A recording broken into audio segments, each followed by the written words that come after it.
always heard people complaining about how the Indian laws are biased towards women and how all the penalties are paid by men, how there are loopholes because of which women misuse their rights and all the consequences are suffered by men.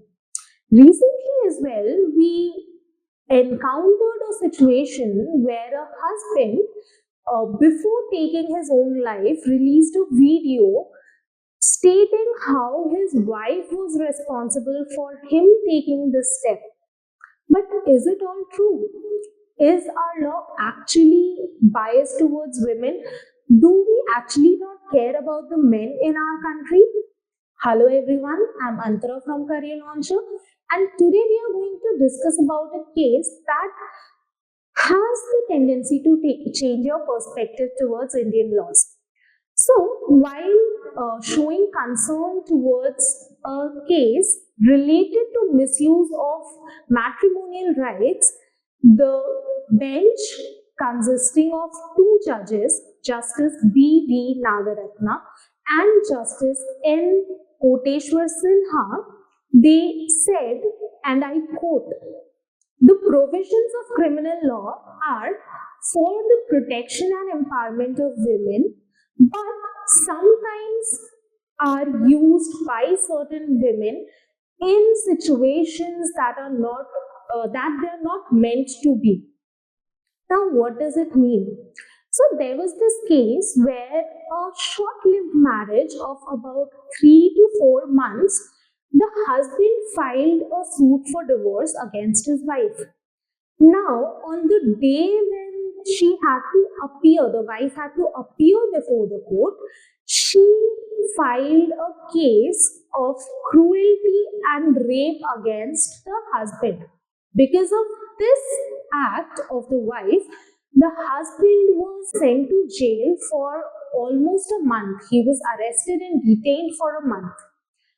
But the statements given by the wife and the actions of the wife was a bit contradictory. The court found out that the actions and words were not matching.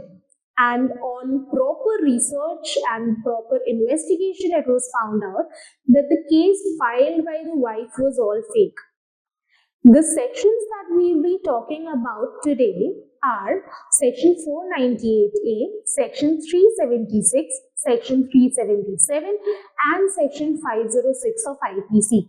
How these sections are misused by the women, how the men suffer the losses or the consequences of this misuse.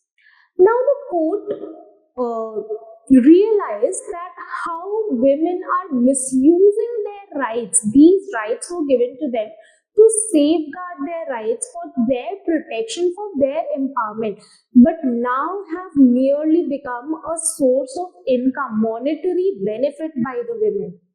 If in any scenario the wife's situation looks a bit vulnerable, she takes the help of these above mentioned provisions. Rape, cruelty, cheating, all these sections are used by wives just for monetary benefits. What they see is, if I can't win a divorce case, if I can't get proper maintenance or alimony, why not use these and get benefit out of it? But in this situation, the court saw a serious trend going on where if the judgment does not come as per the wife or the woman's perspectives or their choices, they start charging the men with above mentioned serious offenses. These trends are a bit troubling. Why? Because rather than seeking justice, women are more inclined towards getting monetary benefits out of any situation coming out of their way. Now, these situations have to change, and we need to think twice before convicting any man of any serious offenses. Now, if I say that no, not all men are wrong, is that correct? Depends. Depends on the case and the situations. Just because media showed a man to be guilty does not always mean he is guilty. Just because the media showed a man to be innocent does not always make him innocent. And same goes with women. Just because one particular woman does something wrong to a man does not mean that all women are wrong. So what we have to do is, rather than wasting our time on media trials and just looking on some random YouTube or Instagram videos, trying to seek justice, we need to focus on the legalities of a case. What are the situations? What are the parties going through? What is the actual fact and issue? So, go through the cases, go through the judgments. Any person, until proven guilty by the court, is innocent. And this is what we know. So, always go by the judgment given by the court and not the media trials.